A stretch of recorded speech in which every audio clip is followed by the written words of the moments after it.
Spiral,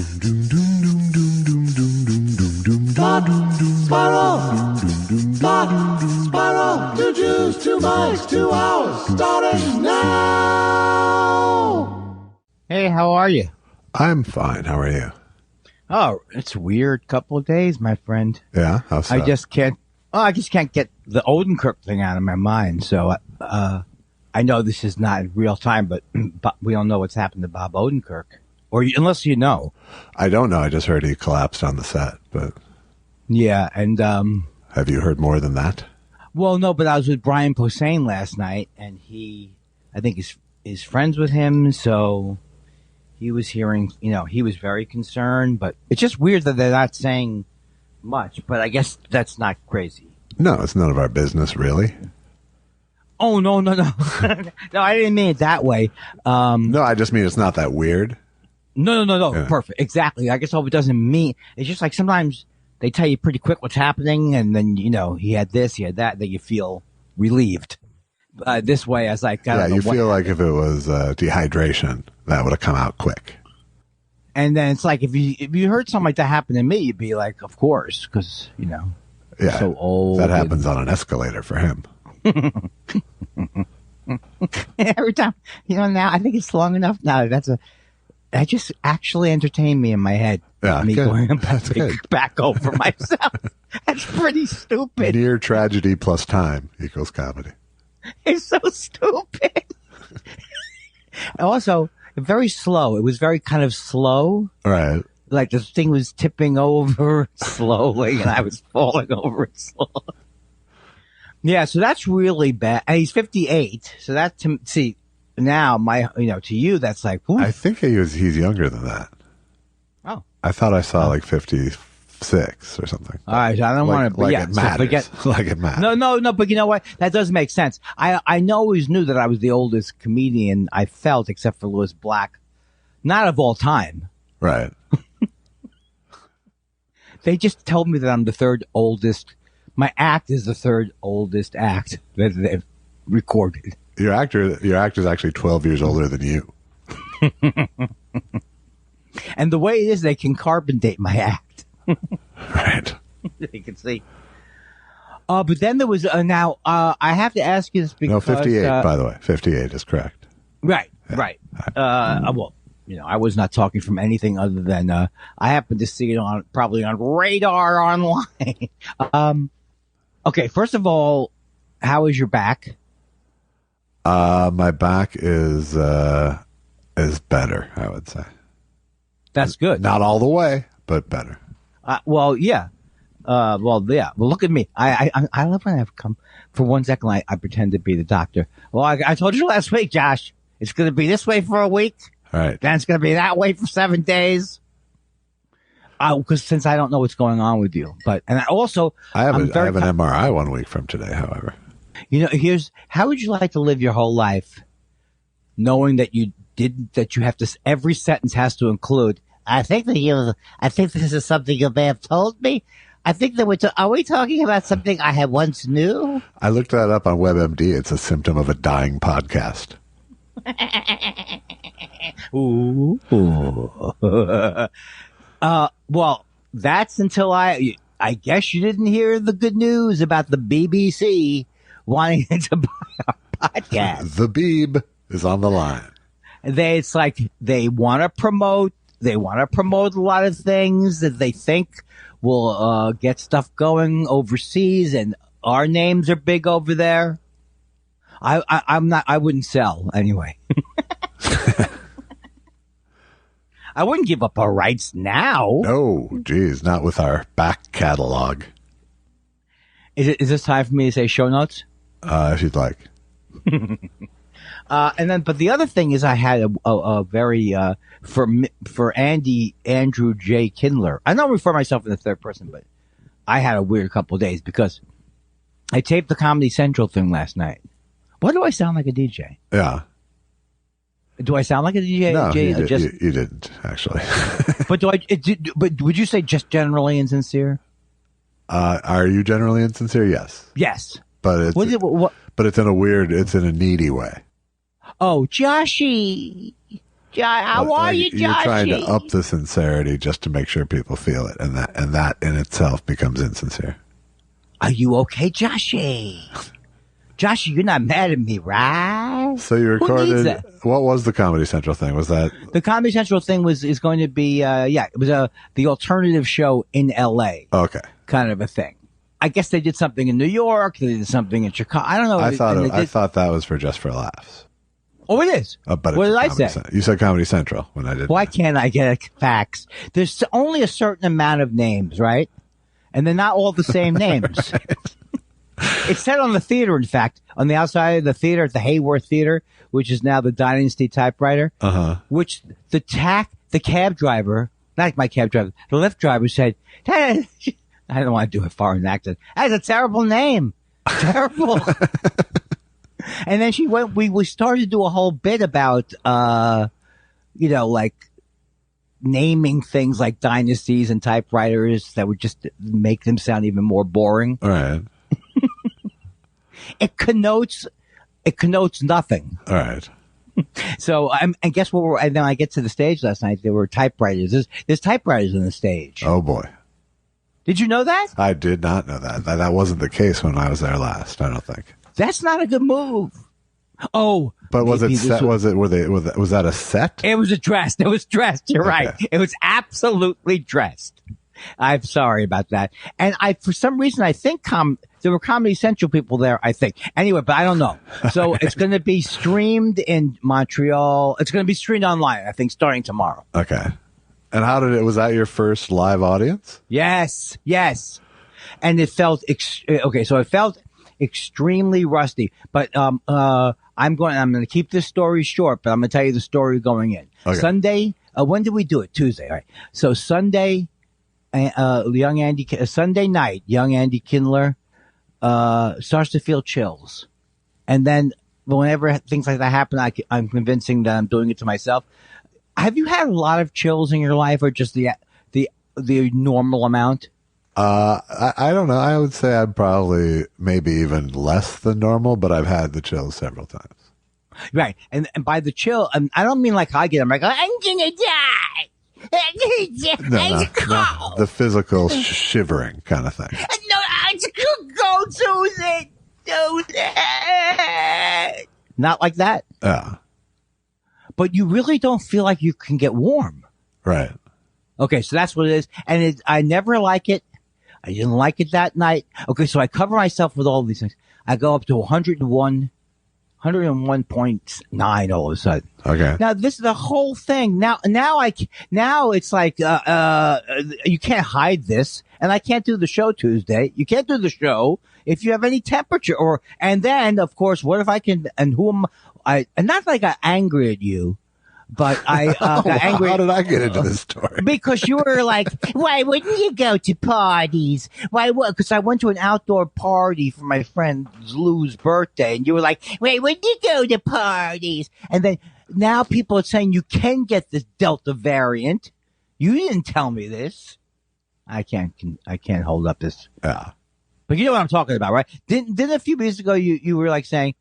And when you say I said you could get to parties, so does that mean I invited you to a barbecue with 10 people No. outside of my house? Is that?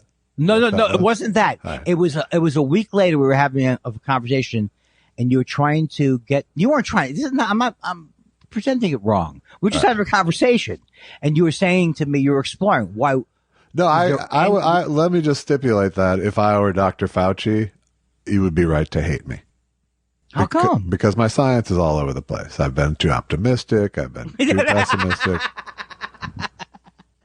Yeah, and we've all, and yes, but anyway, we've all been that way. So I thought I had got something. I mean, I don't usually get fevers. So I paid $300 for I went to Burbank, and you get this PCR test that's whatever the best test is, you get it instantly. Susan went with me, and we got hers just in case for tomorrow. Sure. But I paid $300. I'm only saying it because for a Jew, that's is that like, for two or one?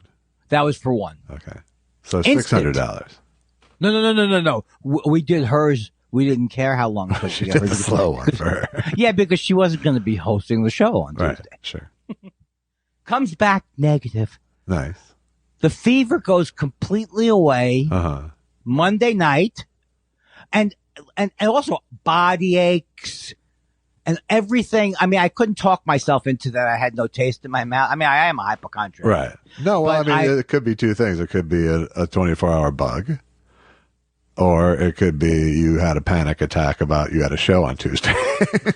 Do you think that's possible? I think it's possible. You always you always have a crash pre-show, and you haven't done a show in a year and a half. So, so yeah, that I never realized that, but now it is true because I'm asking people. I've had this 24-hour bug at least 15 times in my life. All right. So, and it feels like you get like flu-y symptoms for one day. Right. You know? Sure. So I couldn't imagine how I could leave. I couldn't even walk around the house. I was like, oh, Susan, come closer. I was into the Susan, come closer character. Schlemiel, which is the mad version of Camille. So I would go to the, so then, thank God, I didn't have a fever. And then I was, joking with the people outside. You know what I always, at the theater, I always take a 12 aspirin 2 hours before the, I'm joking like an idiot. All right, so I get it. I just backing away from you. But I have to admit, it felt really scary because I knew it was being recorded. I mean, that's pretty bold to have that one be your first one. Yeah, and it just felt sickening for the first set, and then but since I was hosting, at least you had a mission. I had a mission, and everyone said it looked good, so I had fun. And I finally ended up having some. I mean, I had fun the whole time, really, but then you were also scared about the variant all night. Yeah. So luckily, the back door, the Dynasty. Was it an all vaxxed audience? Yes, not only was it a vaxxed audience, it was a masked audience. Yeah. And that actually does make sense, right? I don't know why I thought that would be like, wow, thank you, people. But no, okay. Well, and they had to show their law in LA. So. Oh, yeah. And they had to show their vax card. I had to show my vax card at the door. But I have As to tell I tweeted you, the other day, I only want to perform for all vaxxed audiences, and then when the pandemic's over, I want a different measure of intelligence at the door. You will never want this. That's the only thing I ask. No bachelorette parties near the stage. No COVID groups. Right. Yeah. Oh, but as you can imagine, I'm not the best under those circumstances. Well, I think, you know what I mean? Well, I think no one's the best under those circumstances. Thank you for that. But I mean, that's hard. It's hard. I haven't done my first set back, and I may never, but I can imagine when it's a TV gig, even if it's foreign TV. Yeah. The stakes the internal stakes go up. And I don't want anybody. Well, I was acting as if we were live. Yeah. If I don't want the listeners to know they could listen. What are you talking about, crazy man? It's going to be way over by the time that you get to it. But the thing is, like, I got a thing on my phone today about COVID. Like, I don't even I'm not so sure about this gig now at Vitello's. Yeah. Do I want to die at Vitello's? Well, I mean, now that I can't give you any advice. What does that mean? Is that my impression of you? That was my impression of me. Why can't you go to a party? Oh, yeah, but you're scared. You're scared,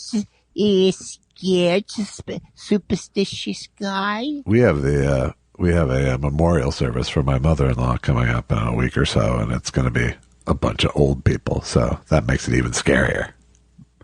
Wow. That could be a Murder, She Wrote thing. It could be. Almost. Yes. More like a Quincy, probably.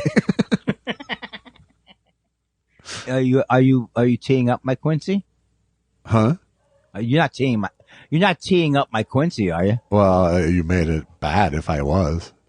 Are you trying to tell me that 75,000 people will be coming into this stadium to watch the Super Bowl, and there's a problem with the filtration system. He didn't know what the fuck he was talking about, Quincy. I think you could back me up on that. That was a terrible idea for a show. I disagree. You know, because I'm more mature than I used to be, I just dropped my position. I think you're right. It's a good show. No, actually, you're right. Maybe that version of the show seemed boring to me. Maybe it's the show that was bad. Maybe. Are you saying you loved Quincy? I did. Oh, I didn't. Oh, but that's because you grew up during Quincy. Yeah, I was 10. You know? If that. But okay, but now that you're an adult, you can see the difference between Jack Klugman and the Odd Couple and in Quincy, right? The difference? How do you? I mean, What's a better show? Well, yeah, The Odd Couple's a better show, sure. But Jack Klugman, Jack Klugman's gold in both, my friend. Oh no, Jack Klugman. If you have a problem with Quincy, it's with the creators, not with the Klug. Let me tell you something right now. If anybody ever thought that I was not saying Jack Klugman is, and don't try to bring it against Robert Ito either, because I'll push back. I don't know who Robert Ito is. Is he the other guy in Quincy? Sam, yeah. Okay, so Quincy was a medical examiner. Correct. M.E. Was it called Quincy M.E.? Yes, it was. Right. And Robert Ito, was he the no-nonsense cop who he had to deal with? No, he was Quincy's dutiful assistant. Were there any quirks and stuff? Was Quincy messy at least? Well, he lived on a boat, for God's sakes. That's Rockford, I think. No, it's not. Did Rockford not live on a boat? No, he lived Rockford in a trailer. lived in a mobile home on the beach. Oh, and where? In fucking Malibu. At Malibu. And the ladies loved him. Then what a great kid he had. And his father did Will Rogers speeches. Noah Beery? Yeah, he was Will Rogers. Like if you would go around the country. I did not know that. I may not know that either, because I do a lot of things, but I hear something and then I incorporate it into my act. Yeah. You've been trying to push the George Harrison adenoidal thing. That's someone else's thing. Forever. Okay, all I'm saying is it's Michael Penn. Okay. And he's saying you can hear it on this song. Listen, do you listen? So either I misheard him and he's a Beatles expert. It doesn't matter because it's Michael Penn's bit, not yours. No. Let me tell you something. Michael Penn is not performing in a club. He gave me the bit. Why would he give me the bit? Why would he give me an anecdote from his life? Michael Penn gave me that bit. Stupid. Stupid is really, if you try to use it for real, doesn't work. No. Because you know what? It's something that I think. Because it reminds everybody of your father. Oh. Daddy, why didn't you? Daddy, I love you, Daddy. Why would I talk to him like that? I don't know. No. This is a very weird time period right now. I know everything I say is going to sound bizarre. Oh, I think I'm just coming out of the whole world revolved around what was going on with me, I assumed. Yeah. And now that I came out of it, I don't even know what to do back in the real world. Oh yeah, I'm worried about Vitello's. That's it. Right. That's all I'm worried about. Well, is it myself? Is it a Vax only gig? Who? Oh, I don't know about that. I don't know. I'm going to have to find out these questions. This is like Susan goes, well, have you asked these questions? No, I haven't, as a matter of fact. Well, last night, I had my own mic. Really? Everybody had his own microphone and all that kind of stuff. That's nice.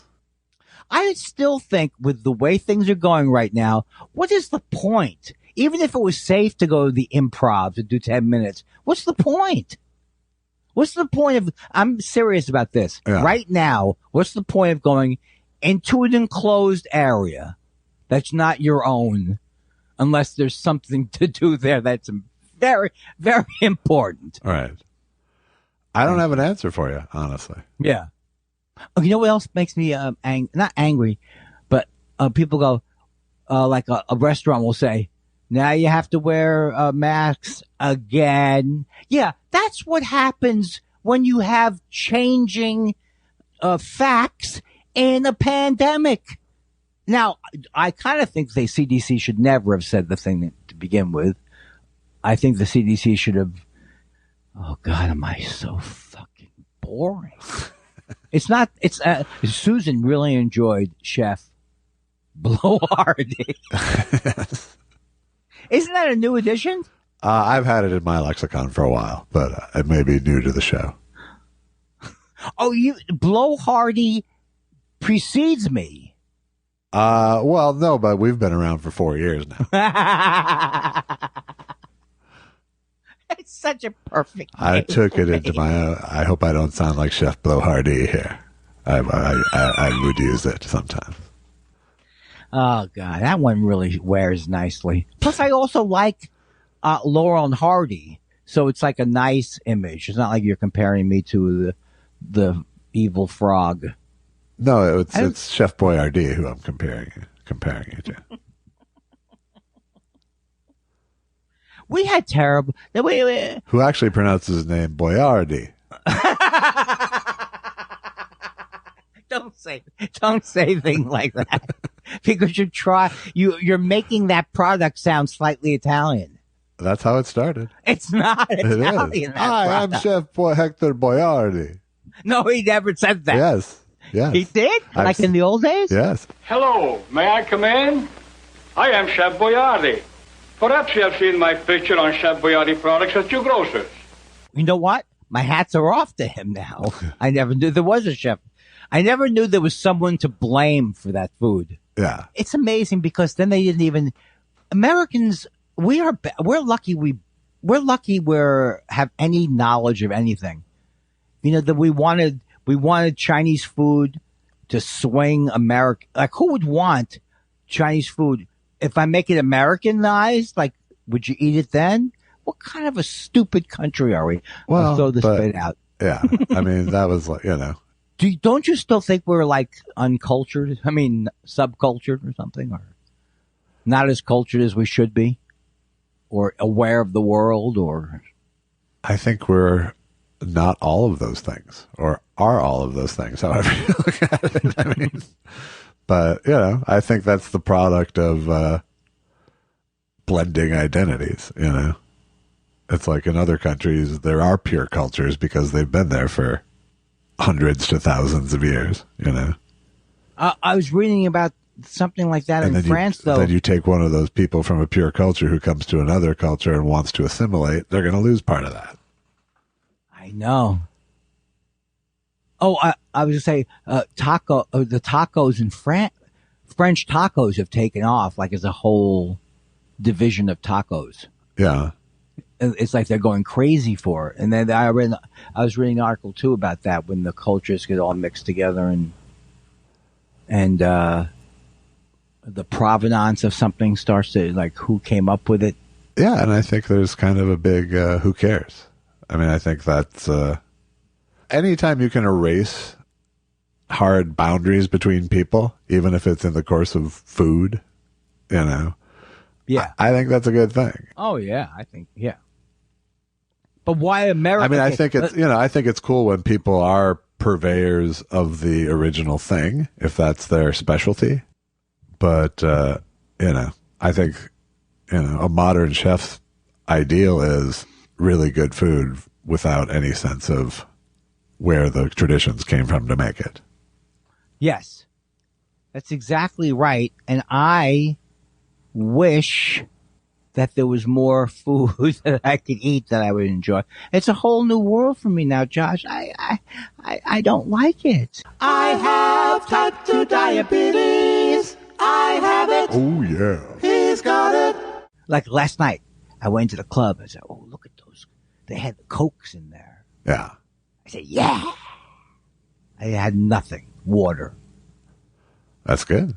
You didn't even have a diet. You didn't even have a Diet Red Bull? No. I've had.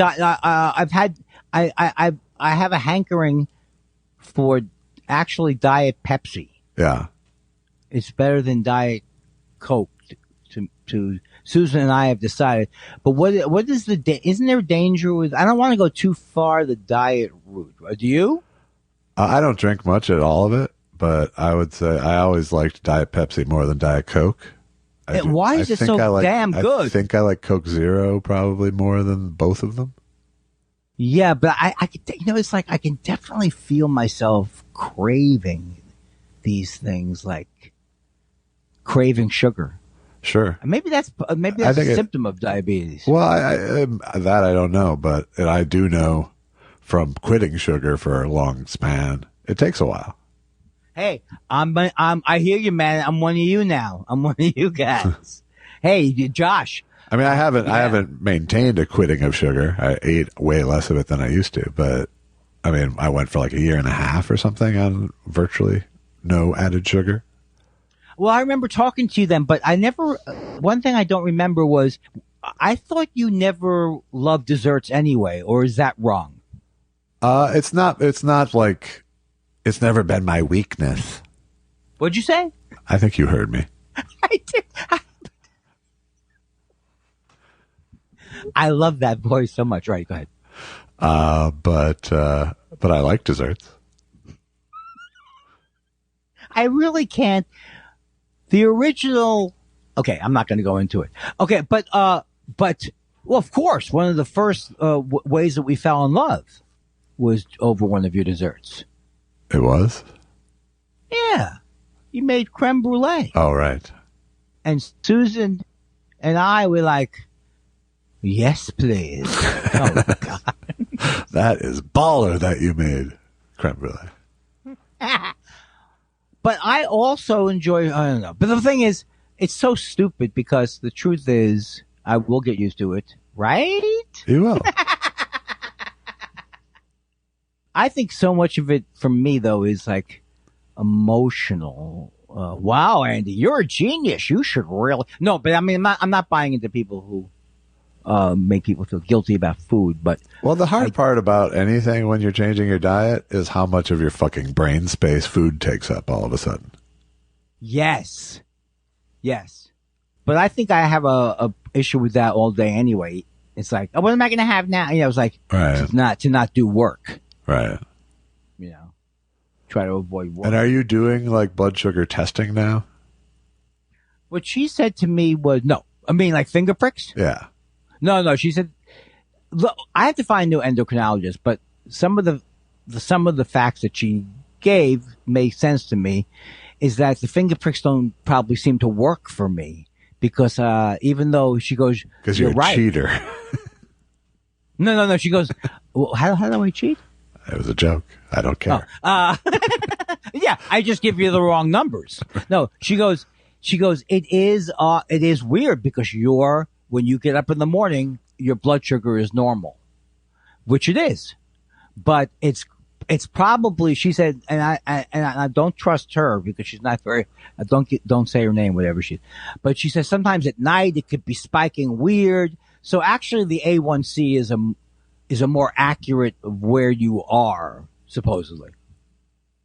Okay. You know, I keep thinking you know something and you're holding it back. I don't know anything about this. Are you not, this is not a topic even you know that much about? No. Do you know that my sister had type 2 diabetes? Uh-huh. And my grandfather had diabetes. Yeah. There was a lot of it in my mom's side of the family. But you're cool. You're good. It's never, I mean, I don't go to the doctor all that often, but when I do, the blood sugar's never been an issue. Now, what is it about a human being that wants to drag everybody else into their thing? I think you should check it out. But have you ever had that test done? Yeah, they do it routinely.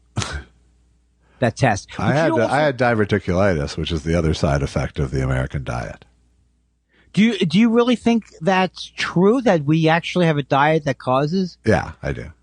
And what is it in the diet that's not so? It's not like poppy seeds or something like that. No, it's like white bread and just pure. Oh, yeah. I see. Yeah, pure non-fibrous shit food.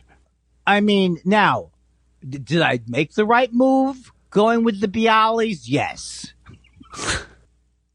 Did I change my diet by going with smaller bagels? Yes. But now I'm not crazy. Here's the thing. I think I didn't realize it's this diabetes thing. It's fucking weird because you can have no symptoms and then you're dead. Ba-ba-ba-ba-da-bum. He died. So now I am recriminating myself in a way because what the hell I didn't even like Coke that much, I claim. Right. But we spoke to someone for a long time who's had it for 30 years, and they said if you keep it below 7, you're going to be okay. Once it goes over 7, it actually changes the structure into a more diabetes thing, which I don't understand. Yeah. Something to do with processing. Insulin, I guess, normally processes sugar, correct? As far as I know. Okay. And we'll be back with the doctors. Old Jew Medical Corner. So anyway, don't worry about me is what I'm trying to say. Well, I think you should get a better endocrinologist. That's the first thing you should. Yeah, I really think so. I think I really, you don't have this. Well, I think you do. You are a procrastinator. Yes. You will put things off. For a long time. Yes. Okay, so you might approach me in some areas, but would you stay with a bad endocrinologist for a few years? No. No, that kind of thing. If it was something that, if it was someone that I had an ongoing kind of relationship with that I didn't trust, then no, I would get out of that. No, I got to get out of that. I would just call my doctor and get another recommendation. I don't have a doctor, and that's another problem. Yeah. And I don't want you to solve all these things. Uh-huh. But we live in the valley. Yeah. And there's 2 good doctors. One of them is in Encino. No, I know there's better doctors here now, right?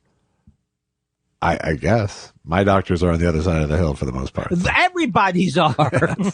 But now there's a Cedars in the valley. I know. So that's what I'm exploring. But I do need a new GP. But I'll get it. Hopefully before I,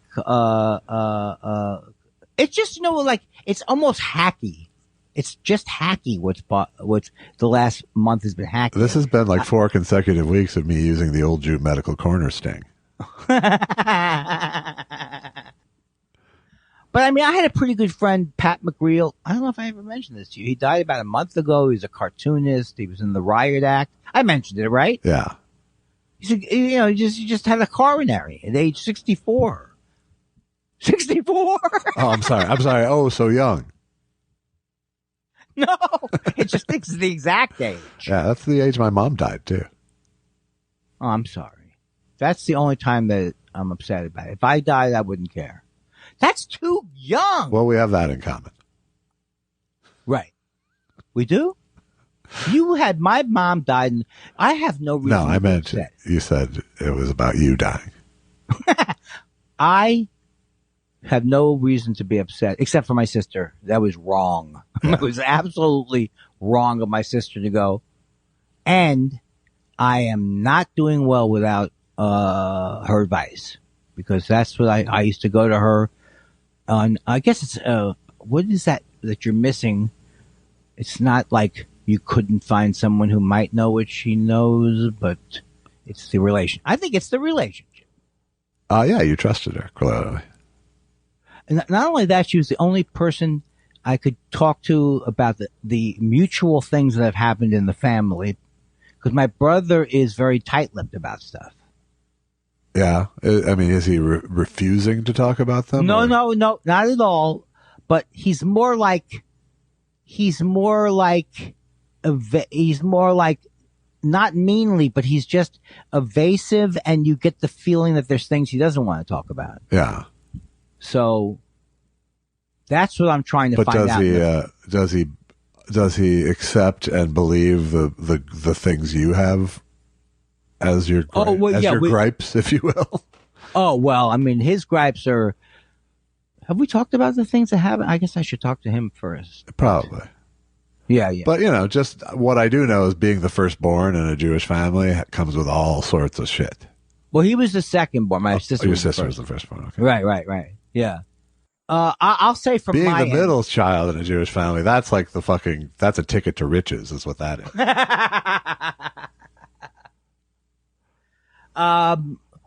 But anyway, traumatic. I think it's like I love my mother, and she's not listening to the show.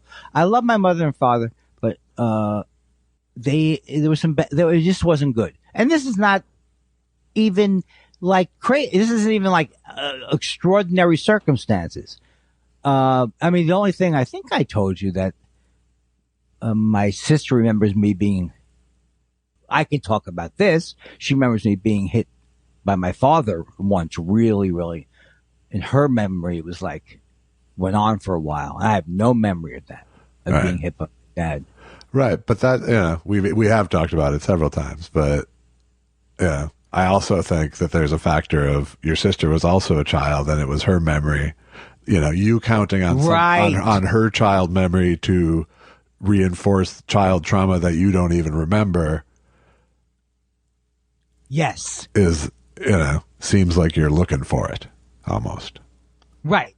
So I know, like, I've been able to.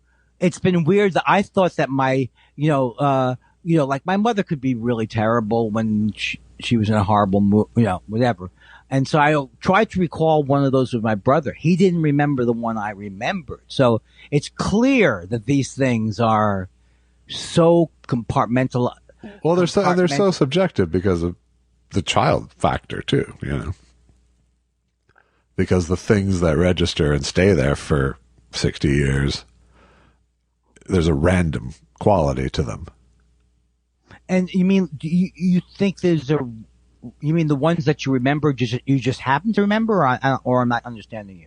The kind of. I mean, because there isn't necessarily, the things that cause trauma aren't always the obvious things, or that makes sense. Like you talk about the time where your mom just looked through you in the kitchen. Like that's not something your siblings are going to notice, but clearly it was a pivotal moment for you. Right. Yeah, that makes total sense. Because it was all in the beholder's eyes, Except that, we were all united in knowing that, my mother was very depressed and there were problems. So we all, as a kid, it's just so weird that as kids, the ones that are weird is like, hey, this memory of them hiding the dessert from me. This was a huge family event. Nobody remembers. That's what I'm saying. That's exactly what I'm saying. Yeah. Is that it's so subjective as a child. That's unbelievable. Yeah. Well, how about... And that's what, I mean, to me, that's one of the gifts that my brother and I have, is that our memories really line up really well. Oh, that's good. With what was happening. Well, then a lot of it was because it was all me witnessing shit going on between my brother and my mom. So... Yeah. Yeah. I was very much a spectator for a lot of shit more than a instigator.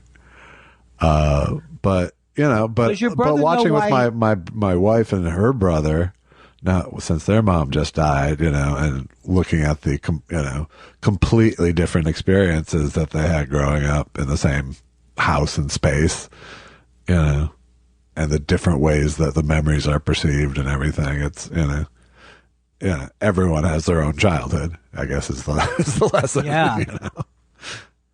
And I guess obviously there's certain truths to the child order, but then there's just depends on the family what's going on. Yeah, for sure. But in general, I think being the youngest is the easiest by far. I felt that way, that I could avoid problems. I mean, I felt like I could avoid problems. Yeah, everyone gets to go to school on the older kids, both the parents and you, Mm-hmm. But it's made me afraid to confront. It's made me really afraid to confront anything. Because I never, like you said, your brother did. Yeah, not in a healthy way, though. Right, but maybe not in a healthy way. I guess that makes sense. I'm always trying to pull lessons that aren't necessarily pulled. Yeah, no, my brother had teenage rage, Right. That wasn't necessarily caused by my parents. Is that fairly, and that's fairly typical? Well, I thought I was you had rage too when you were like 13. I had a lot of rage when I was 13 and 14. I didn't have that much rage. I never had that much rage, but I certainly got emotionally fucked up at that age. Right. Man, it's such a weird. It really is a weird thing, but the thing is, for me, the things I'm trying to find out are not 100%. I've got to find them out. I'm not saying I have to find them out, but it would be good because there's areas of trauma that I just have no memory of that would probably be good to remember. But it's like my sister, she would remember every doctor and everything. And my brother, but you know what? I'm also on a different coast. Well, I'm on a different coast from my sister too. But my sister and I talked on the phone more. Yeah. I think if I had time and I was with my brother and when we could talk about stuff, I think maybe I could learn more stuff about it. But I would, as a friend, I would say having a connection with your brother when you're the only two left, you will get value from it. Because he is the only person who does have any of those commonalities left with you. Yeah, sometimes it is like it's extremely sad when I talk to my brother because, I guess because of what happened last year, I think we were just both so knocked for a loop, right? Like, and didn't expect it. You just don't expect it to. I still remember like I'm trying to say, what are you saying? Like saying, Mom died. His mom died. No, Janet. I couldn't even conceive that it would be my sister who died, even though I knew my sister was sick for years. Right. So it's just a weird thing that's like, but I definitely feel that. No, it was like you're waiting for a shoe to drop and then you get a boot to the ball. You're looking up. So I definitely am looking forward to, and I think it's important to strengthen the relationships that you do. I know some families can't because their family member is a murderer, but when you can, I think it's good. Yeah. So, but I don't want to go back to New York ever. Well, I don't want to travel. Well, you don't have any. You don't have much on the books besides you have Austin, right? Yeah, and I'm not. It's like I am not going to Austin if it's not going to be safe. Yeah.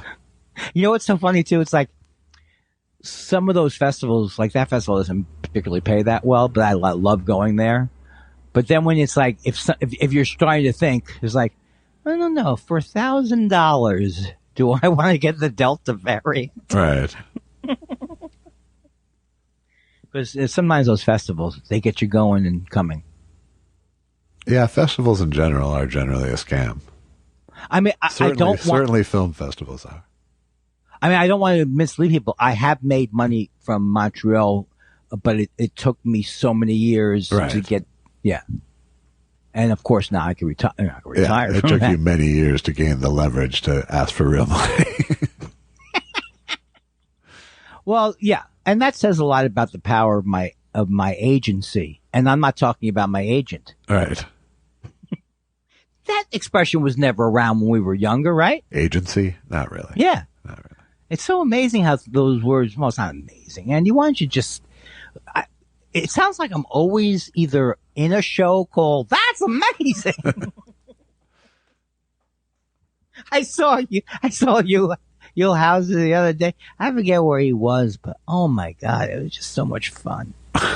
So much fun. Oh, we're here at Blood from a Turnip State Park. Mono Lake. That looks like a very interesting area. It's one lake, just like the name says. It is amazing because it does look like every fourth person is going to take out a gun and shoot them. Because I know you're all looking at me like I'm a ticking time bomb, but don't worry, folks.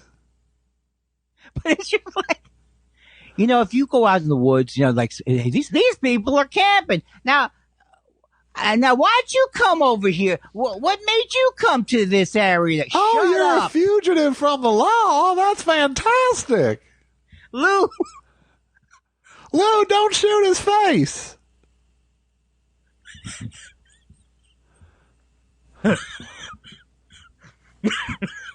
Sometimes I feel like Lou maybe wouldn't jump to his defense. You know what I'm saying? He Yeah. Oh, I'm getting it, Huel. I'm getting it as evidence. Put your hands up, Huel. Keep your hands up.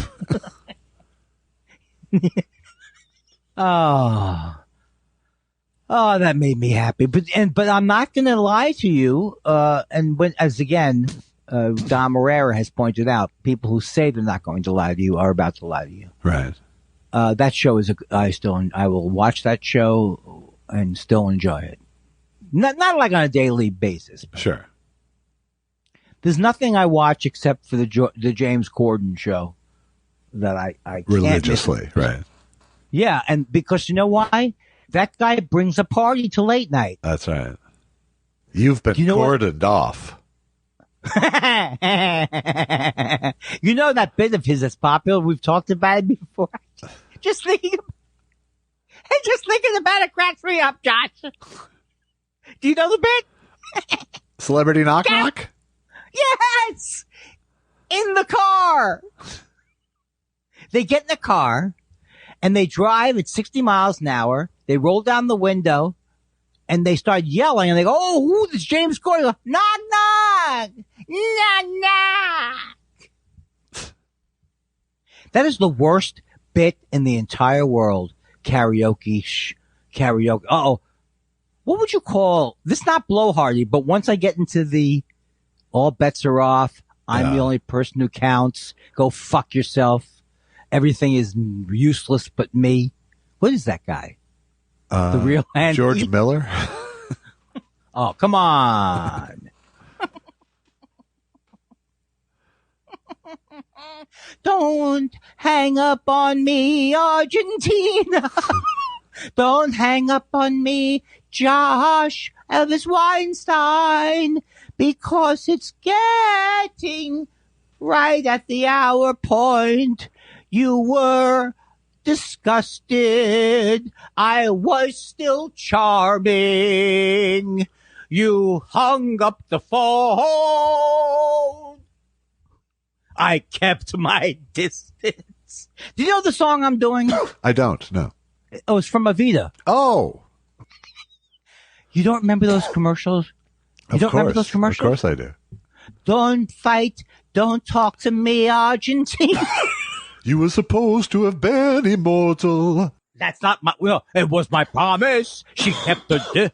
What kind of a horrible play was that? Is that a Andrew Lloyd Webber piece of crap? It is. Are you okay? Because you're coughing.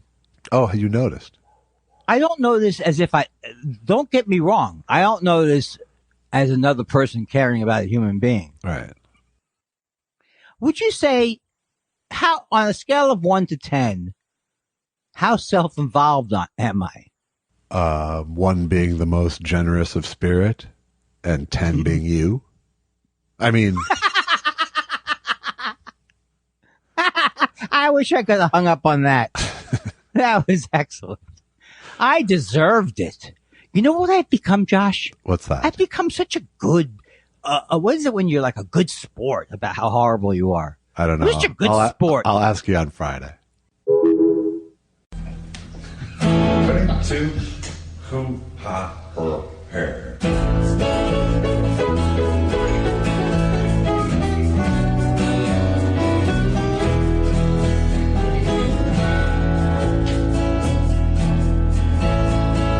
No one likes talking to a drunk unless he's fine. Nobody says hello when they're goodbye unless they're polite.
We're just bringing spirit babies' bodies.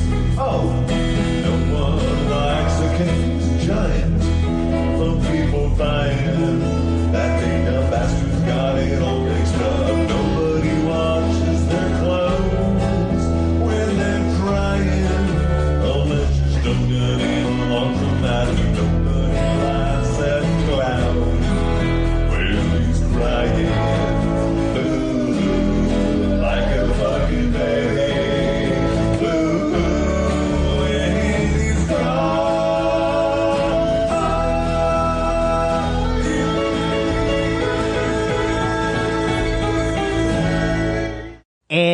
It's pineapple upside down pina colada weekend, everybody. Josh will be down there at TJ Cranberries later all this week, and I'll be there with the Schneffer and the Schneffer, I says. Mm-hmm. I'll be there with the Schneffer and our sex girl. Wow. Didn't they have that in the 80s? Our sex girl, Breasty, will be there.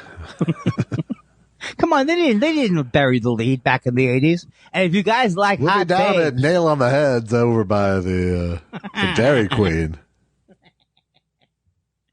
and of course, all night tonight, it's Innuendo Tuesday. I'd like to see you try that when I'm conscious. Try the single entendre shot. I'm beginning to think, Josh, I'm beginning to think, I like you. Oh, I can't do it now. I was going to say I like your DJ voice better.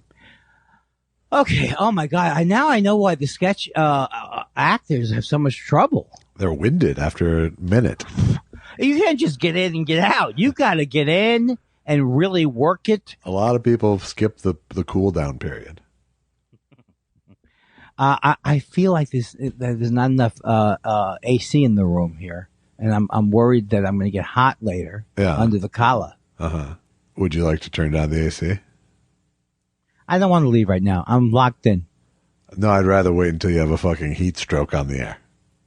Okay, hold on. You want me to go turn it down? Yeah, I do. But then what are you going to do with the Because it's in your dead air? head. It's in your head.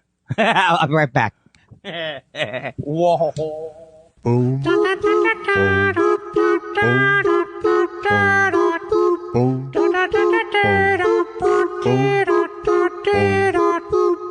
Oh, that was a good suggestion on your part because you would have paid for it. Yeah, absolutely. Because a lot of times there's dead air coming from me anyway, but there was dead air in this room. It wasn't going to move. And how do you solve It's the old Maya Angelou quote. When someone with OCD tells you what's going on in their head, believe them. And then she said, I think she also slapped a couple of people. I may be mixing her up with Patton. Maybe. But she slapped a couple of people and said, snap out of it. Well, that was Patton Oswalt. And we are off and running. We're off and running today. I can feel this. You know what I'm doing here? You were never directed when you were never directed by like a bad high school thing. You never had a director go like this. Come on, Josh, pick it up. No, I haven't. Do you think that's good? Good directing? I get more like, Josh, how about a little bit of nuance in there? Come on. Vary it. How about doing an impression of a human being? Hey, remember when we did our movie and that day I knew some of the lines? Oh, I'll never forget. I don't, but You don't? No, it was the first day. I'll tell you the line I think I did get was, I see you from across a thing. Yeah. And I still don't remember what that line would be. All right. I meet you in the field. How's it going? I'm Barry. Yeah. Oh my God. Wow. I really need to. I hope the sequel doesn't come up so soon. Yeah. You might need to go back to the woodshed. Yeah. And when you say woodshed, you mean take me out to a woodshed and beat me with a plot. That's right, people. No, I watch true crime. That's behind the woodshed. Oh, yeah. I love when all those. I like to go behind the woodshed and get beaten up while I listen to the guy in the woodshed working on his guitar chops. This guy took me to the woodshed literally. We got wood. Oh, this is going to be good. What do you mean this is going to be good? Yeah, you're soaking in it. Do you think I don't realize it's it's not movie magic, golden age of podcast? This could be the golden age of podcast. It's people in their golden age podcasting. You love it. You love it. And you love it even more that you've turned 50. You love it even more because you have your own anger. Yeah. You're still dragging me up. Oh, you're still 49? No, I'm 50. I'm just saying you drag my age up. Because you look like an old 50. Because I'm petty. Because I'm short. Because I have a lot of emotional problems. I gotta make the other person feel bad first. Hello, everybody. Welcome to the Andy Kindler Show. Because I wasn't parented properly. Because I never had real love. Fire when you see the affection in their eyes. That is good. How do you do it? How do you take a mix of metaphor better than a Real Housewives? I'm a mixologist. I realized something that we had talked about before we get to the letters. Yeah. That, and I know you've got your own thing. No, a few weeks ago, and I could not think of my favorite woman in the world's name today. Susan? Peace. Oh, that's right. I mean, yeah, sure. My wife. But no, Silver, our lady that we love, Silver Petty, it's like a Native American name, right? I don't know what you're talking about, honestly. You do know. I will. I feel like I will know. But I don't. I think we're 3 clues away from me knowing. Okay, who's a lady who's a lady? Shut your mouth.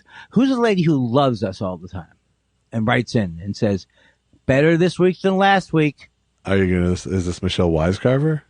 Yes, I could not think of it. I had blacksmith. I had woodworker apprentice. Yeah. Yes, I just realized. And it's going to be embarrassing to say this. I mixed up in my head that she didn't like it when we say things like, I cry or I remember my dad. No. I realized that's not what she was saying. No, she didn't like it when we fight. Right. Who would is what I want to say. Yeah. And I want to say right now that I promise that even though you're very abusive to me, I promise to never let the kids see mom and dad or dad and dad fight. I can't make that promise.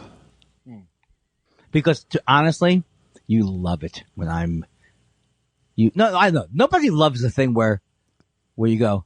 No, but see, that's the fun part of of poking the beast.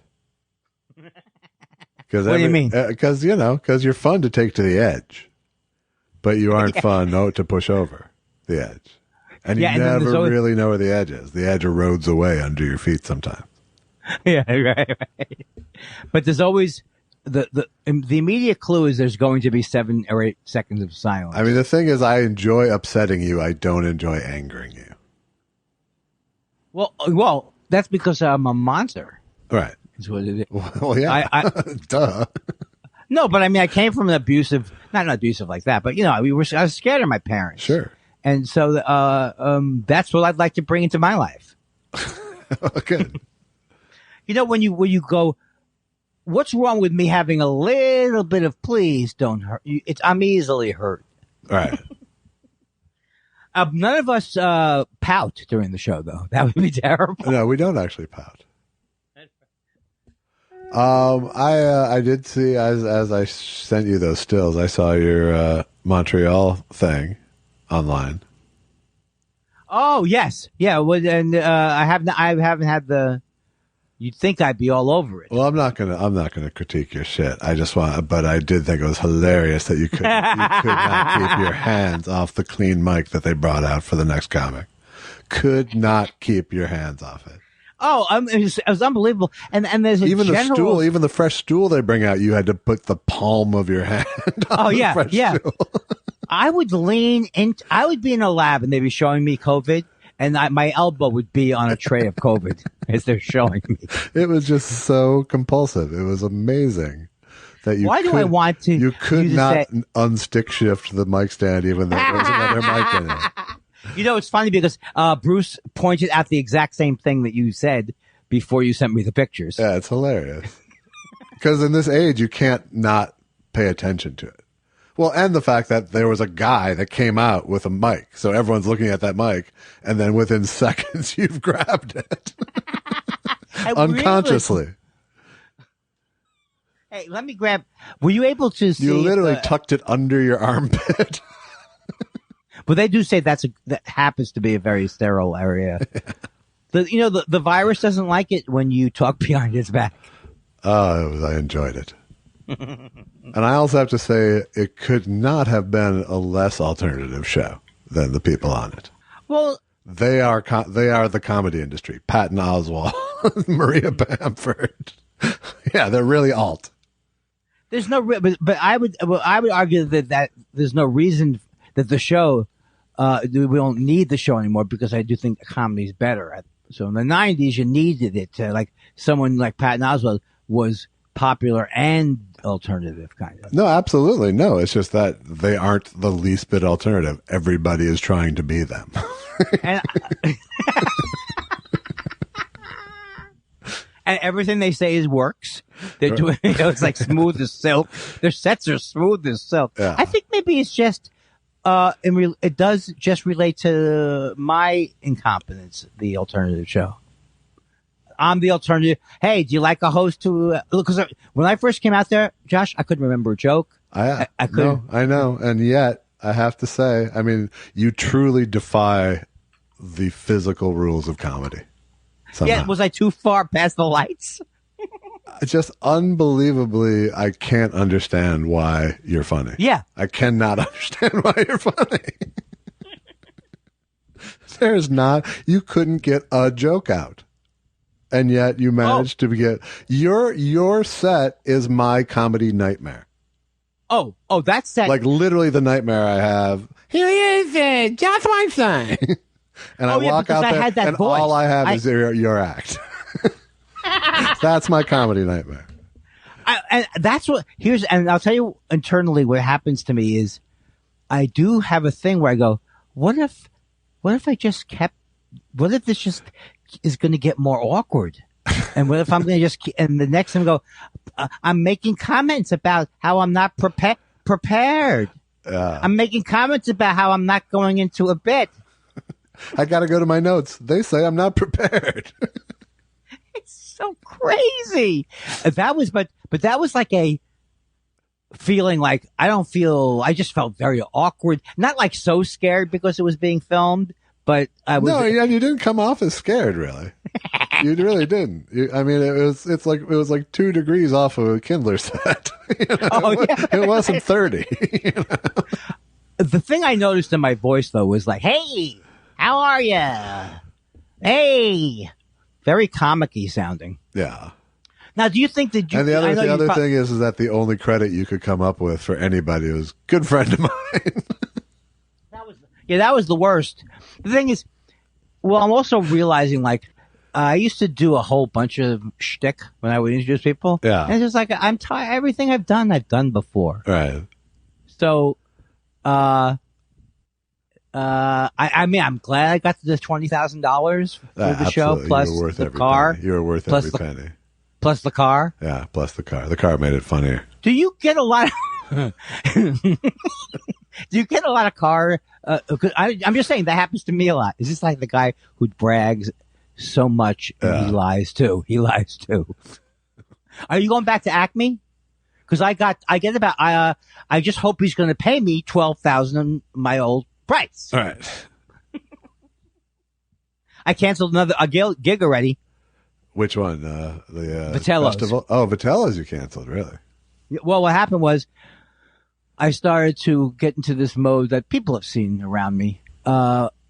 will everybody be vaxxed there? Will there be vax proof? Will everybody be wearing this? Right. And then Wendy Liebman said, no, people won't even be wearing, because they're older people, they won't even be wearing their masks in the room. And she goes, but if you'd like to postpone, that's fine with me. And I was like, people do reasonable things like that? That is very sweet. Yeah. Where will she find another comic who wants to do a set right now? Do you think she's going to have trouble? Yeah, I really do. No, you're saying, no, I think there's a lot of comics who already have booked themselves out 6 years in advance. They don't care about that. Yeah. You apparently shut down your sarcasm for the weekend. I'm sorry, was that sarcastic? How come I can't pick it up? I can't pick up the thread. I hear the sound of sarcasm. Let's go back. Where are they going to find another comic who wants to do a set in this town? Oh, no, but you know what I was thinking, though? Literally, that everybody's going to back out now of everything. Yeah, no, you're absolutely wrong. Yeah, but not everybody is married to a wife and who's like, you don't want her to get a respiratory thing. Not everybody. Some of these young kids, they're devil may care. I bet Hannah Einbinder stays in the show. I was wondering about that. I bet she does. I don't know. I bet she gets bumped up now that she's more famous than the headliner of record. I bet she breathes. I bet she experiments and breathes with people. I bet she says, and actually, I was looking forward to working with her. That would have been fun. But I wouldn't have seen her set. I'd be out in where Robert Blake was parked. You did laugh at that. I appreciate that. I did laugh, yeah. Have you canceled Moon Tower yet? No, but I want to say this to everybody in the world. If anybody in the world thinks I'm going to say something honestly to you right now.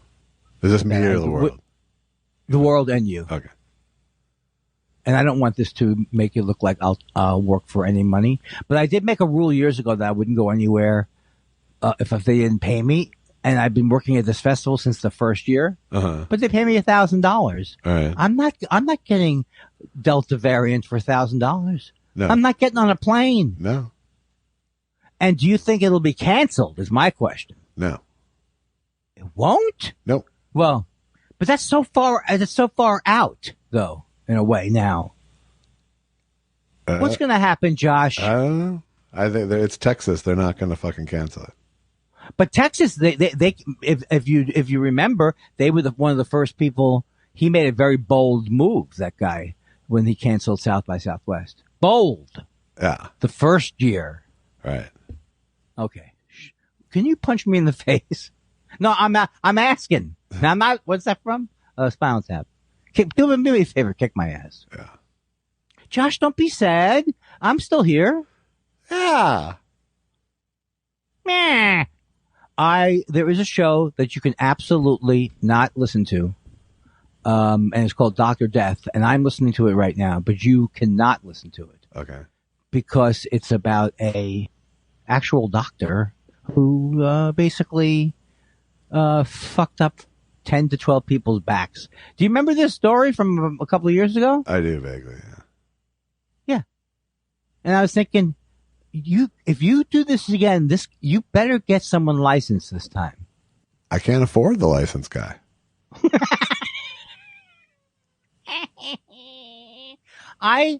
Here's the thing.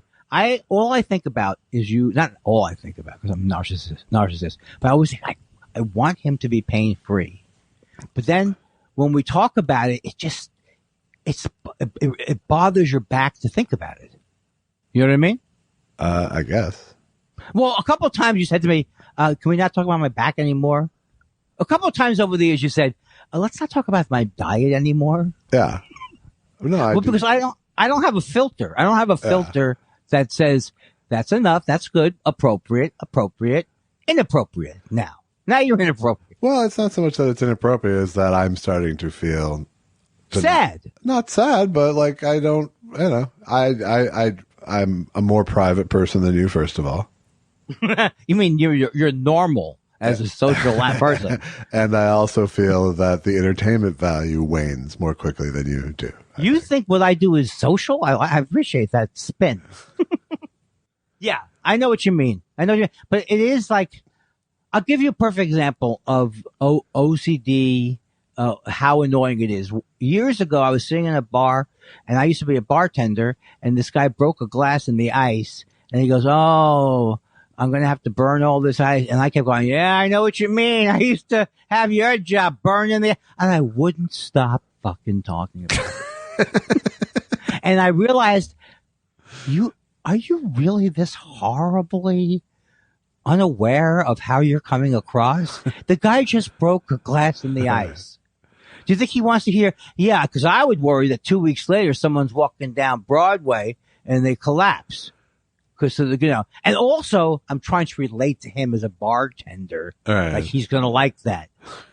and he was very polite to this one point where I thought he was going to fucking kill me. Right. Really kill me. Well, I get it. Yeah. There, but for the grace of this. It's time for questions. What do you want to know? We love your questions so much. It's half our show. Half our show. Pickles Yeah. Says- Hi, Pickles. says, "Wow, 220 shows, not a small milestone. Please take the time to reflect on and share how it feels. Just kidding. I'm just fucking around. Maybe at 250. But until then, how about Cat Stevens giving us some Sad Lisa or similar?" She cries in her shirt. She must be hurt very bad. This is the best line ever. Tell me what is making you sadly. Tell me That's what's making you sadly. Sad Lisa. Sad Lisa, Lisa. Sad Lisa, Lisa. Well, but where do the children play? Hey, hey. I know we've come a long way. More. Can you give me more, Cat? Give me more. You sound like The you're changing day to day. You sound like a lounge singer. If you listen to the original album, you were like, you've come a long way. Hey, hey. That's what we're looking for. Well, I'm a bit older now. Oh my God, we should be getting paid more for this. We're working hard now. We didn't work this hard at the beginning. Lord, my body. Eastside 76 says, as the official Mexican Thought Spiral, I feel a twinge of guilt when I hate on the British for eating baked beans for breakfast. Yeah, Holy but frijole. did he say that? No, I said that. Yeah, but the British, I don't know what they're doing over there. They're pasty white people, and just in the last 2 years, they got a good restaurant in there, over there. Yeah, the whole British breakfast concept, the whole, eat something that's as close to eating a blood clot as you can first thing of the day.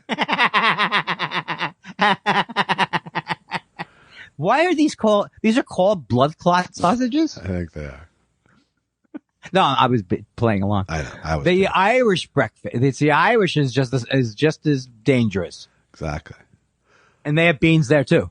Although I saw when I was in Hong Kong, I was in the hotel where there was a buffet, and there was an ad for American breakfast, and it was like this insane fucking plate of food. It was like, there was like literally like 9 sausages on the plate. And it was like, this is what people think Americans are. We have it too, and It was like 6. It was just like this huge, incredibly stupid breakfast. Well, then where's the other side to it that people want to be like us because we're cool? Who are they talking about? Not at breakfast. Although I have to say the Chinese dim summy, there's plenty of greasy, gross shit that the Chinese think is breakfast too, that I can't be down with. Yeah, I don't like greasy, grimy food. Yeah. And I've decided I don't like sausage, and it's not just because I don't want to see it being made. Yeah. But I think that you would argue, or anybody who knows what their stuff would go to Germany, avoid the Nazis, and try the sausage over there. I think you could find good sausage without going to Germany, frankly. Yeah, but I never seem to like it. There's this guy. He's he's an apple sausage guy. Yeah. You see him in the. I don't like that sausage. Yeah. Do you? I'm not drawn to the apple. You know what I'm talking about, though? He has like a beret on his head, The Adelaide or something. 8 L's, yeah. All right. But what would you recommend then? Would you recommend your homemade sausage on the... Well, no, I was going to say... Well, no, I mean, the problem is it's spicy. The things that are spicy. If it's too spicy... Hey, I got Adam Sandler. I talk like a little baby. And then I make $1 billion. Like, how do you feel about a bratwurst? I don't... that sounds more like I would like that, I think. Because it's got like a Frankfurter taste. I don't know what I'm saying. I've always been a bacon guy. Okay. Oh, God. I'm the most boring person in the world. But do you have a hankering? I'm just thinking, my first thought is everyone's a bacon guy. I know. It's so stupid. Hey, you know what? Call me. You know what I'm saying? If you want to reject me for this, fine. I like bacon. All right. Sous Vide says, how do you explain the recent comedies of the Farrelly brothers being not very good? It seems like they surround themselves with subpar talent these days. I didn't even know they were still making movies. I can't speak to the Farrelly brothers' recent comedies. I never even liked them in the old days when they were Me, Myself, and Irene, and I didn't even like Shallow Hal that much. Yeah, I don't like them that much. I wouldn't think you liked Shallow Hal that much because it's all about fatness. Fatness, yeah. Wait, did they do bowling pins, kingpins? They did Kingpin and they did something about Mary, which is sort of their crown jewel, I think. And I didn't like that movie that much. I tried to because everyone thought that's the funniest thing in the world. She's got cum in her hair. Yeah. I didn't get it. You didn't get it? No. I didn't get why people love that movie. Okay. You know, I love. It's pretty self-evident, the joke. Really. I like Ben Stillner. Yeah. But tell me, what did you think of that movie? I liked it probably the most of all of them, and I thought there was enough funny stuff in it. But I don't. I've never been a big fan of it because it's just too big for me. And also, did he ever he made a bunch of those I always loved watching Ben Stiller, and I loved him when he had his sketch show. But didn't they make a few young Hollywood movies with them? A couple of those with Janine, and they were supposed to be trendsetters. Well, there was Reality Bites, but that wasn't a Farrelly. That's it.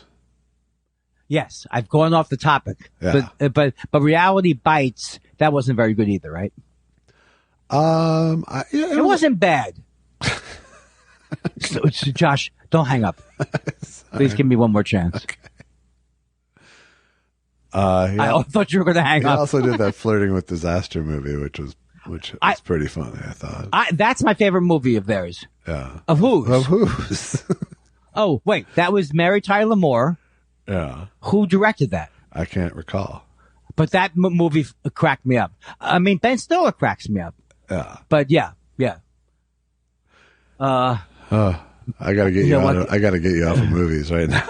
Yeah, it's getting to get worse. What's that movie where the people fly in a plane and then they go to a town? And then they go to a town, and then there's a big shootout, and everybody kills each other, and we sell them automatic weapons.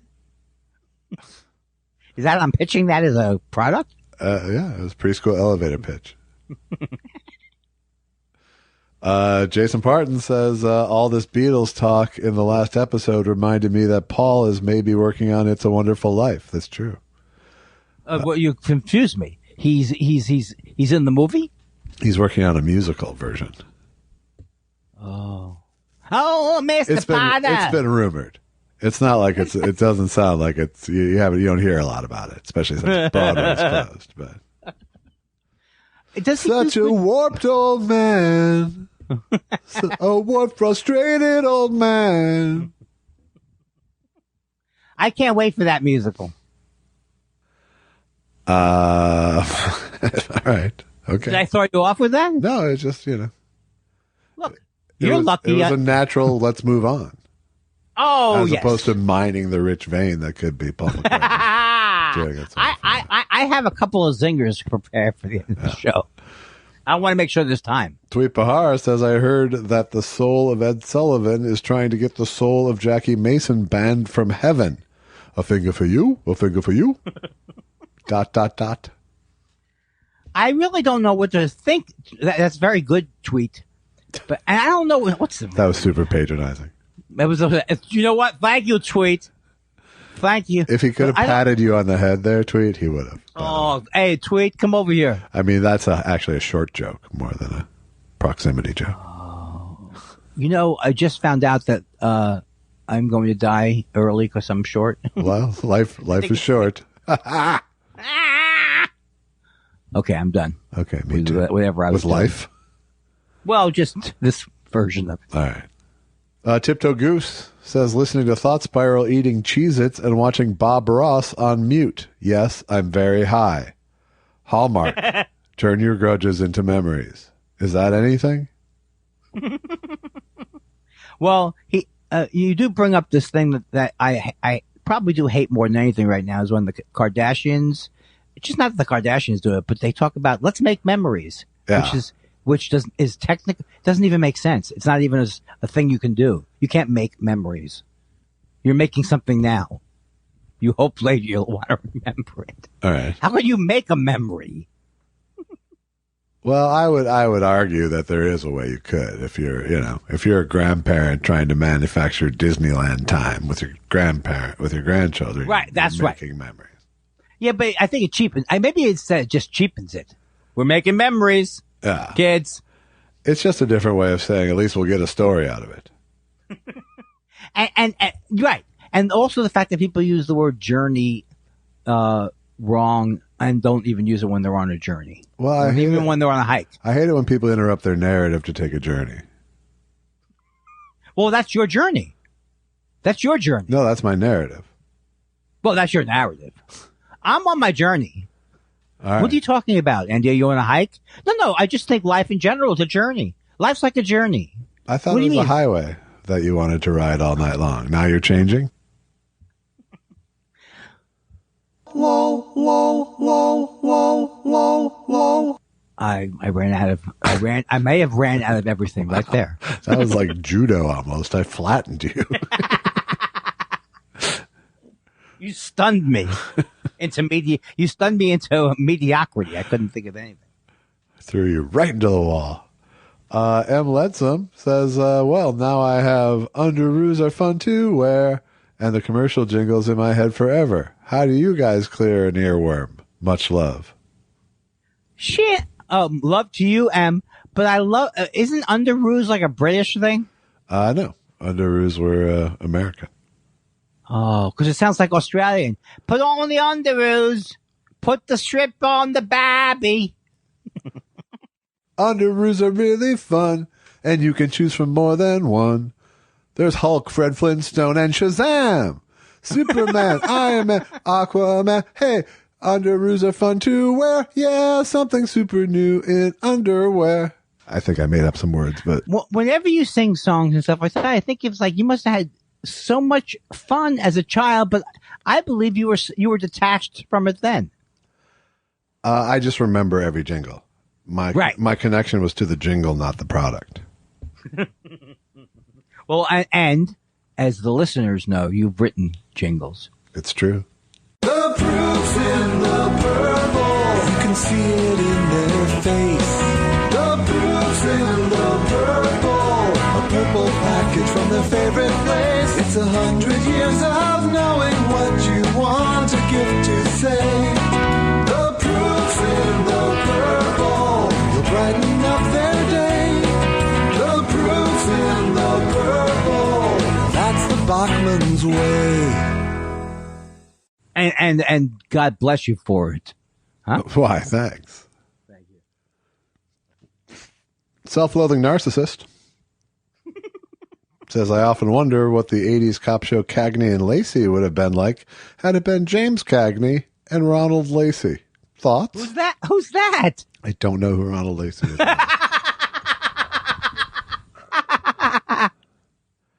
But I think, considering if you saw Ragtime in the 80s, you know that it wouldn't have been very dynamic with that James Cagney. I didn't see Ragtime. Was it good? Yeah. I mean, I haven't seen it since the 80s. So I never enjoyed Cagney when he was in those musicals. I'm a Yankee Doodle Dandy, see? He couldn't sing, right? What's he singing for? And I'm a Yankee Doodle. Do they all have to sing? Edward G didn't sing, did he? He did, actually. I'm a Yankee Doodle Dandy, see? I just want to see you vaudeville your way out of this corner. You ready? I got more. I'm a Yankee Doodle Dandy. Get me? I was watching an episode of the Rockford Files the other night. Hooray. And he ducks into he's in LA and he ducks into a vaudeville house for a plot beat. Literally there's a dog act on stage and a woman and it's kind of I kind of feel like it must have actually been a place. Oh, we got to because why would you write a vaudeville house? And he was a regular at it. The bartender knew him. This was the pilot too, or I think it was a 2-parter pilot. I think. For Rockford Files? Yeah. Oh, I wish I could see this. You could on Peacock. Hey, I'm not. Are you signed up for Peacock? I'm signed up. I'm not paying them. Okay. I like to call it free cock. The one that, for some reason, I'm rooting against is I never liked Discovery as a company, really. They kind of, I don't like that. I don't have any feelings for them as a channel. Yeah. So they're trying to get me in with this. Watch the Magnolia. They're saying, watch the Magnolia network, which is these two people. They're trying to claim that that's a network all on Discovery Plus. Starting at $4.95 a month. Huh. Okay, Josh, I don't know where and going up from there. What is Discovery? Discovery does a lot of nature, basically nature things and sharks, right? They do sharks, but they do other stuff. But I wouldn't pay for them. They're pushing it hard. There's a reason why they're basic cable. Not now. They're plus. Eastside 76 is back to say tonight, in honor of Ron Popeil's passing, I will set it and forget it one last time in his honor. He died a long time ago, right? No, he died yesterday.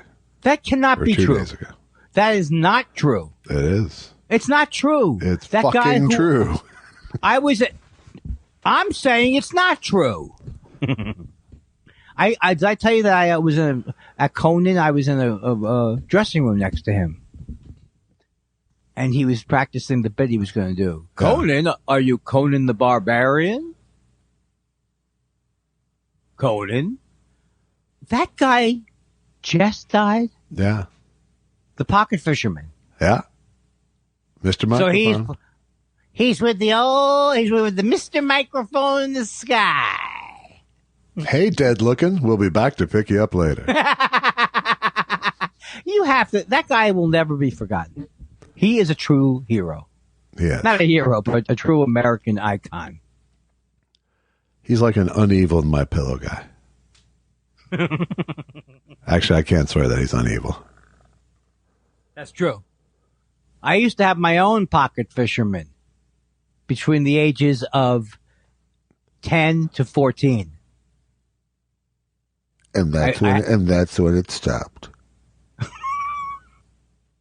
Hey, at least we had it then, Droopy. At least we had it then. We'll always have the mid-60s. Oh, no. Those were premature ejaculation days. No. What are you talking about? Wouldn't I have been too young? Oh, no. I was definitely misfiring on all cylinders by the end of the 60s. The summer of self-love was really something. If you're going to San Francisco and you think it's going to be chilly. He stopped touching himself after Altamont.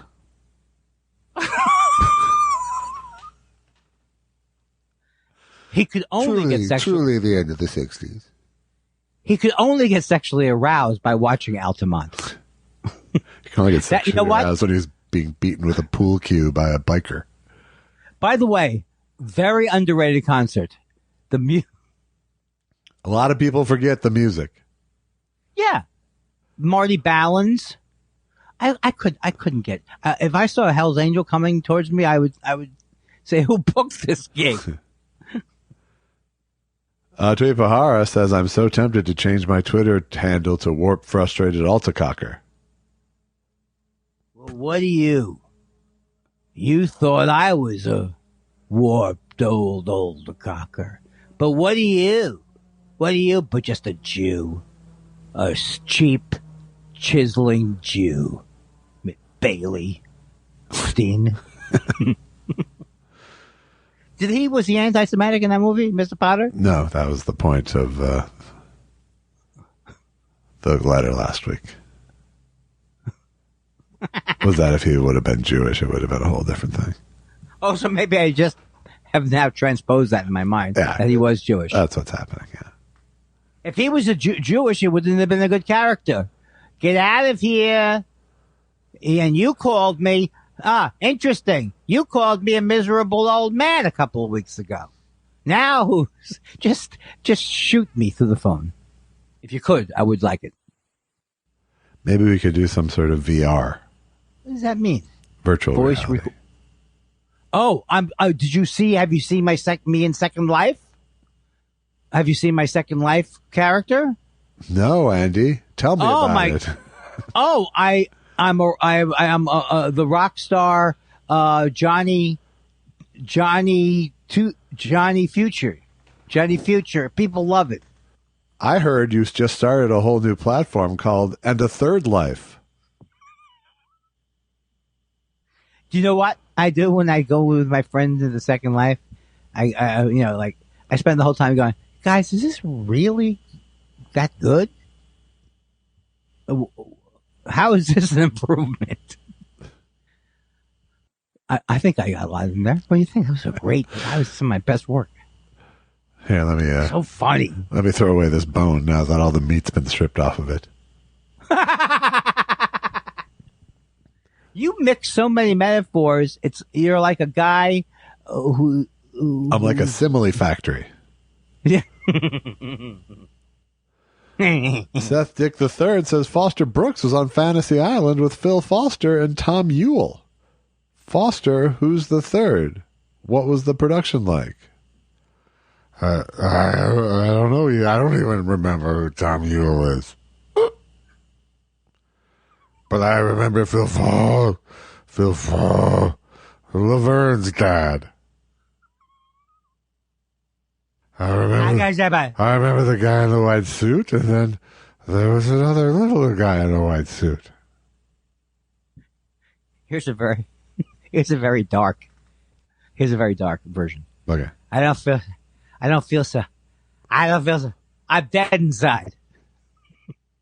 So dark. Too edgy. So dark. Too edgy. So dark. The wife, it's amazing though, and that you don't have this kind of comedy today where the first wife, the second wife, he had to hit her over the head with a shovel because she would not eat the poison mushrooms. And if you're telling me that's not comedy, then I don't know what to tell you. I'm turning in my card. Greg Kelly says my family is going to my in-laws next week, so I will be a bachelor all week. I know you guys aren't traveling yet, but would James Mason like to come by for tacos and a cold beer? Why, of course. I'll bring the Thunderbird wine. I just remember I'm allergic to cilantro. Hey, we're back. We're back in isolation again. So we're back. I mean, I'm not going anywhere again. So Is that your new plan? yeah. I remember when I was walking. I was doing my own shopping. I'm back to ordering, having other people. You're back to endangering others for your food. I understand. Wait.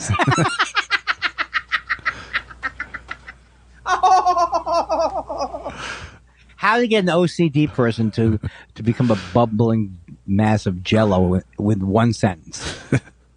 Oh, okay. So you'd rather risk the lives of other people so that you don't get the variant. Why don't you go back to licking the next stand-up's microphone like a lollipop? Oh, Josh, I forgot I'm going to Lollapalooza. I got to wrap this up pretty quick. It's outdoors. Yeah, that's what I love it. I love it. They should cancel that. They should. Bandicoot B says, thanks for getting me through brutal Mondays at work. What are your favorite Coen Brothers movies? Not every one of their movies is transcendent, but I'm impressed by how prolific they are while maintaining quality. And they have a few masterpieces as well. That's a tough one. I mean, I would say Fargo. Raising Arizona. I don't know. I like at least 7 of their movies or 6 of their movies. Yeah. Pretty good. Yeah, I would say the off the top of my head faves are Raising Arizona, Fargo, Big Lebowski, and A Serious Man. That's pretty cool. And I wonder how does the Barton Fink stuff stand up? Because that was such a weird movie. I don't remember him. I think it holds up. It's just not. It never spoke to me. I liked it, but it never was like. Oh, and I did not, for some reason, like No Country for Old Men, nor do I like something about it was a little saccharine to me. No Country for Old Men was a little saccharine. Am I mixing up 2 movies? Was it the killing people with the cattle gun? No, it's the. No. I'm mixing it up. It goes, a man of constant sorrow. Oh, that's Oh Brother, Where Art Thou? Yeah, that sucked. Okay, I disagree. But okay, wait a second. Hey, stop me now, because I can feel it. I can feel it in my stomach. It's like I feel nauseous. Oh. I hate myself, so I'm going to go extra hard on the Coen Brothers. Okay. You did you? You did like it, did you? Yeah, I like Oh Brother, Where Art Thou? It's a man of constant sorrow. I knew there had to be something there when No Country for Old Men was too saccharine for you. No Country for Old Men is Jimmy Brolin's kid. I wish I end up like that. Yeah, Jim Brolin's kid's in there. Halpin Fraser says, hi, Josh and Andy. Do you miss the breaking news music? Did the internet and 24/7 news cycle kill it? Used to be I'd hear the John Williams special report music and I'd think, oh, shit. While Wolf Blitzer's breaking news music has no effect. It's true. The whole phrase breaking news really has no It's impact. Over. I just looked up and my muted TV had MSNBC on with breaking news at the top of their caption. Yeah, Which and it's they have ridiculous. on all day. Yeah, all day. And yet every time I go, I wonder if this is the real deal now. No, because you're not hearing. Dateline. Is that what, like the old teletype? It was a little teletypey. Wheel of Randy. Says Josh. What? Who? Wheel of Randy. Oh. That was that podcast you said you were going to go on that time years ago? I am going to go on that podcast, but I'm still negotiating the price. I understand. You won't go anywhere for less than $1,000, I hear. You know, I tell people all the time, can't you see I'm doing nothing over here? Respect my privacy? What am I asking? Speaking of dead Jackie Mason, there's a story in Rich Scheidner's book about him. I can't remember who he had overheard, but he was at the Improv and Jackie Mason was there with another comic, and he was like, Did you get the gig that I sent you? And he went, no, Jackie, they didn't match my price. Schmuck, you don't have a price. You weren't working. Schmuck. Schmuck. Oh, my God. I didn't cry when Jackie Mason died, even though I have enjoyed him over the course of his life. Yeah, had he not gone Trump at the end, I might have. Yeah, been able he to went so nasty. Get misty. So Wheel of Randy says, Josh, what would it take for you to shave your beard? How long has it been since you were clean shaven? This question is brought to you by the 79-cent razor clip. It wouldn't take much for me to shave my beard. I shaved to a goatee for the movie. But I don't have any particular pride in my beard. I just have less pride in my actual face. So is that like the lesser of two evils or something? Yeah, like exactly. That? That's exactly how I see it. It's probably been 5 or 6 years since I shaved, and then I didn't stay that way. Yeah, I shaved it, and I don't think that I don't even think I got to fully clean shaven. I think I just trimmed it down to virtually nothing. When you trim and the neatly trimmed beards, what's the point then if you're gonna? It's still less of a hassle than shaving. Oh, it is. Yeah. Okay, I didn't realize that. I thought it was like every day. It's like, hey, now you're gonna even it out and everything. Nah, you do it when you go out. Okay, I'm gonna grow one because I'll tell you something. It would be completely white. Yeah, my beard, and I think it would be so good for where I am at with my career right now. I would like to see you in a beard, frankly. I start to think like it's a DJ prank.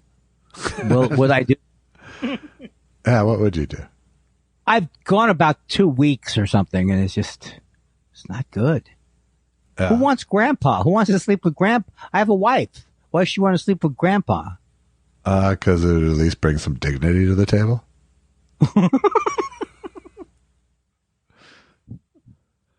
I don't color my hair though, which people sometimes think I do. Yeah. My hair doesn't look like it's colored, does it?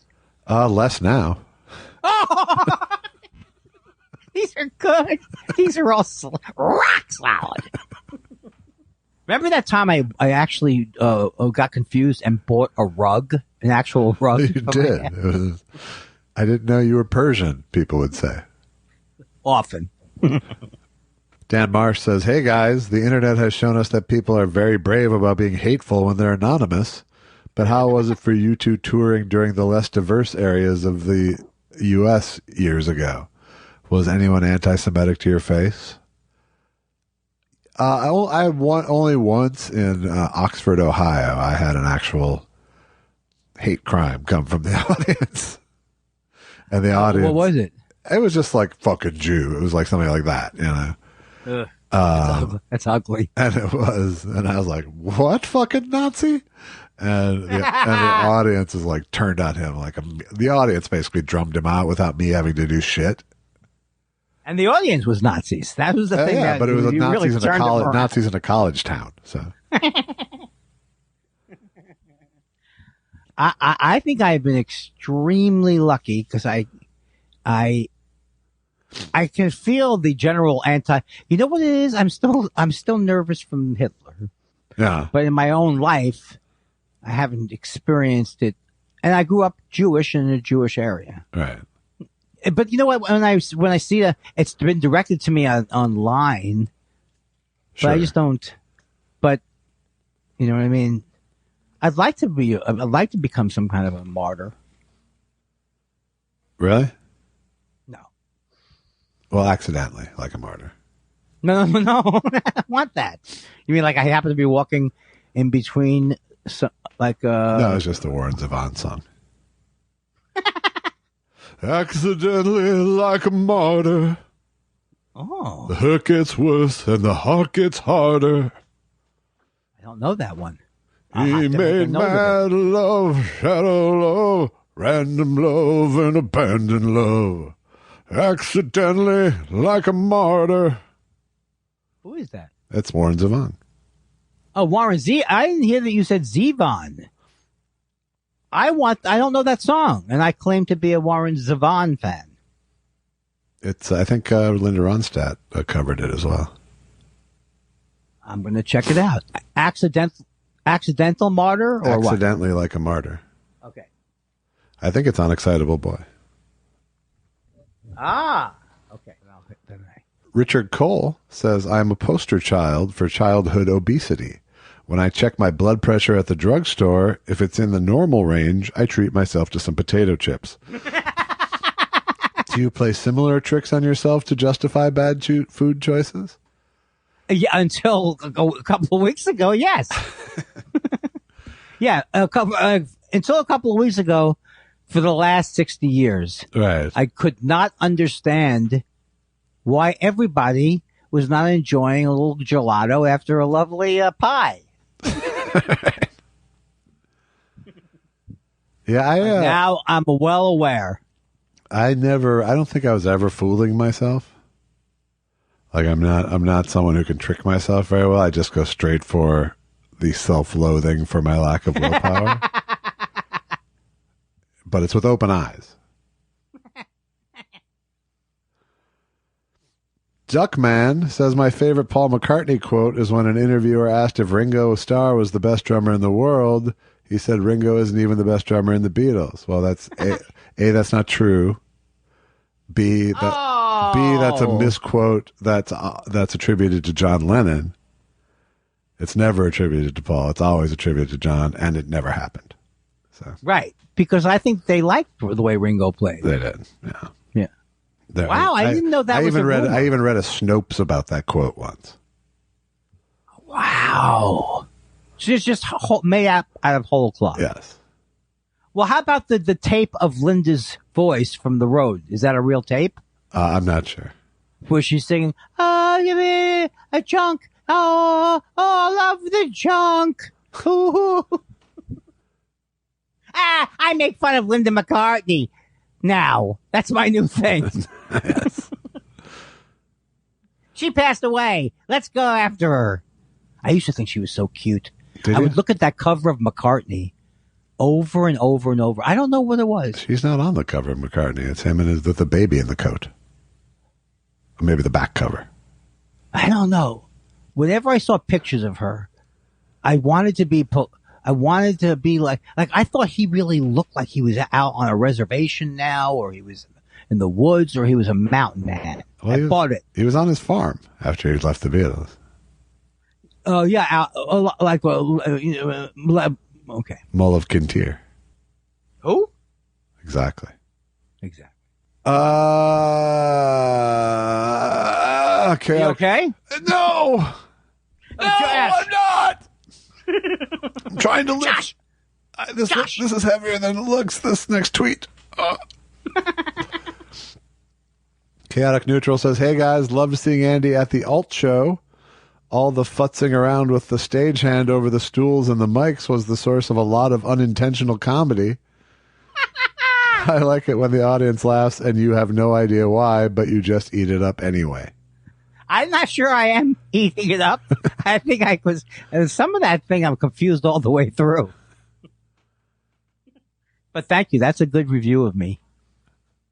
Stephen Elton Yates says, didn't Andy Kindler tour as Andy Defamation on the UJA tour in '84?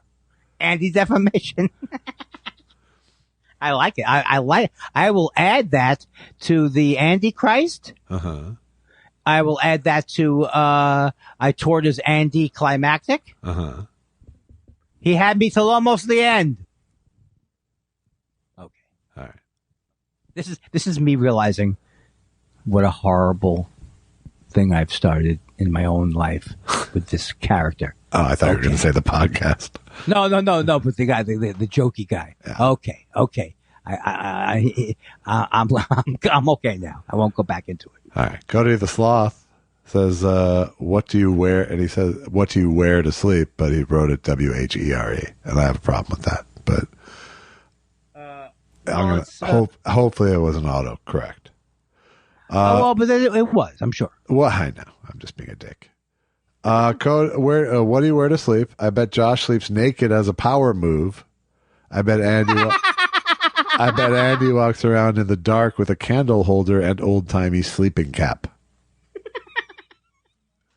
That's half of a Dennis Miller thing there. He walks around with a sleepy cap, waiting for the organ to play. I sleep in a t-shirt that has to be comfortable, like it's falling apart, because a lot of times the material itches me. It has to be from Zeppelin from 1974 before. And soft. I sleep in my Zoso shirt. Zuzu? So. And underwear. And I have trouble finding underwear because I'm so I have such a big penis. Uh-huh. Mm-hmm. Uh-huh. Mm-hmm. But it's like it's all over the place, though, as you know. And yet you're still dressed as Wee Willie Winky. Why can't you become the butt of the jokes? I could be I bet Josh sleeps naked as a power move. That's kind of... I do not sleep naked, by the way. I sleep in underwear. Okay, I'm sick. I'm sick as a dog from hearing this now. How much more do I have to hear? I hear you, and I hear you wear a life preserver and a rubber ducky. Hey. Remember when rubber ducky was a good punchline? Back off, diaper Dan. Yeah. Oh, oh, oh, oh, oh. Yeah. Oh, oh, oh, oh. And a bottle of and a big bottle of Yamamoto. Oh.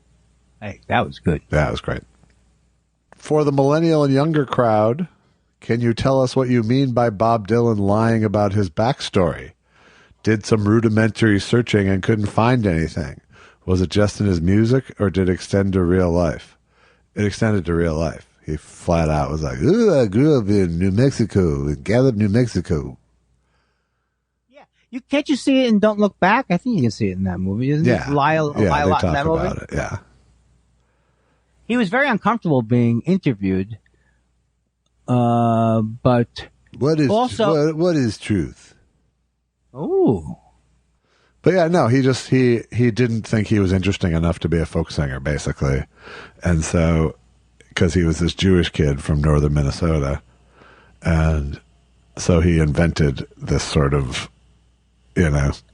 more ramshackle, ride the rail kind of backstory for himself to make himself seem more Woody Guthrie. And definitely like lots of lies. Or not, making the resume different. They're making the resume look good. You ride the rails. For 6 years, I ate out of a stick thing. He did Rickles for a while there.